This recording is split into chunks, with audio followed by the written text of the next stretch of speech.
Hi, it's me again with Corel Tips and Tricks. Somebody posted this on Facebook, said they did with the envelope tool.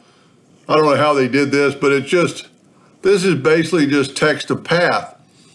One thing I've learned through the years is only work with one circle or ellipse at a time, because the second ellipse could cause you problems, and you could figure out how to put that second ellipse in there anyway. So I picked a font that was pretty close. And this actually looks like it is italics. And I don't know, I'm guessing that's what they want. So we're just going to go to text the path and put it on our path, and we get that orange line. It's in the center. And then if you wanted italic, since Arial is italicized, you can italicize it then.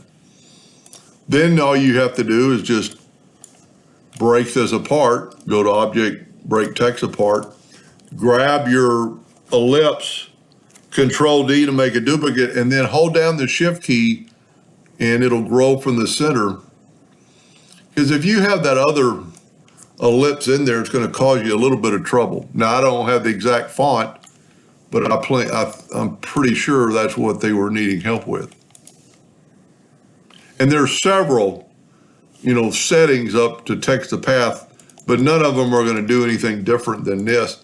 If we grab this, there's several settings. I never have used them because they just don't seem to do anything I want to do. That's almost like a text to path with a taper on it. Then there's that and that. So you always want to use one of the top ones. Anyway, I hope that helped a little bit, and thank you for watching.